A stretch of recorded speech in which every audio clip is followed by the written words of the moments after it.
Most definitely, and that's one of the way I love that I cook like that, because people will say you're a Jamaican chef, but you don't cook no Jamaican food, and that's one of the other thing again too is there's so many ways of growth and there's so many things to learn. Why would you want to keep yourself in a box and saying, okay, because you're a Jamaican chef, that should be the only nationality food that you want to learn, Exactly. and you want to learn how to cook. You got to broaden your knowledge as to how many different things and how many avenues that you can go. Because me being a Jamaican chef, but at the same time I cook the Italian, the Chinese, the Korean, the African dish. When it's time for me to branch out, I can do so many different things Right. based on the exposure Exactly. that I've harnessed within myself.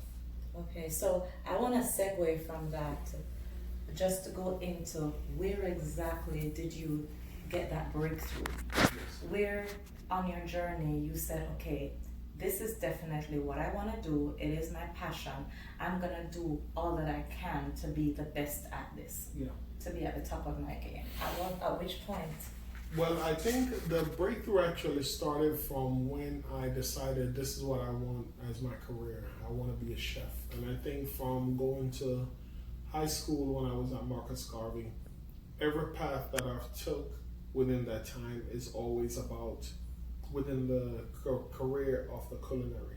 So when I leave school, I start working at Club Caribbean, and then from Club Caribbean, I was at Summit. You worked at Club Caribbean? I worked at Club I Caribbean. worked at Club Caribbean. Yeah. When was that? And what year? I think the manager was Mr. I think it was Mr. Graham. Oh, that was before Graham, me. yeah. Mr. Okay. Graham was the manager there. I worked at Club Caribbean right out of school. I worked there for about a year. And then from there, it's like I've always been within the kitchen and harnessed this career that I have and perfected. And over time, it has opened doors of opportunity from Awesome. business. And then again, in the same topic of business, I remember segueing a little bit off the culinary field where I went back to Jamaica and I decided that I want to start a business. So I bought minibus, two coaster and a minibus running from Ocho-Rios to Kingston. I was the driver for one, and I had a driver that drove another one. And while I was doing that, I also opened Forever Young. They used to have this company in Twickenham Park, Spanish Town, where they sell like the bulk chemical, the bleach, the fabric softener, the polish, and all these things. I started two of those stores. Oh, so you see, you just have it in your blood. I just have it in my blood from a business point of view to say I want to live from dabbling to, okay, let me try this and this didn't work, let me try that.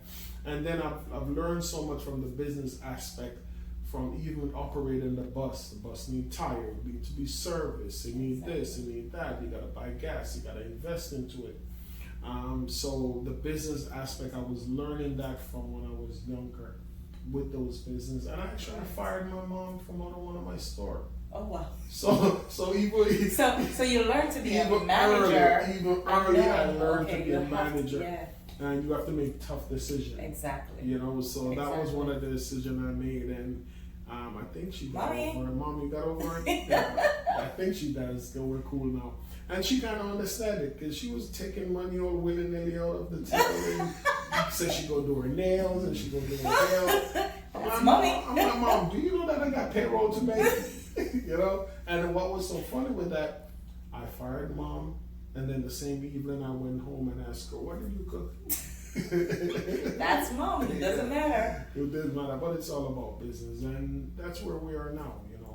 I'm happy you brought that up too, because as business persons, this is what I realize with a lot of small businesses. They have a talent, for instance. So they say, okay, I'm gonna go into this business. However, where they fall short is that they don't look at the other aspects. Yes. There is the budgeting, the finance, the marketing, the advertisement, you know, and this is why we're not providing these resources at this particular event. So for all those persons who, yes, they have the business, but they don't quite know how to run it,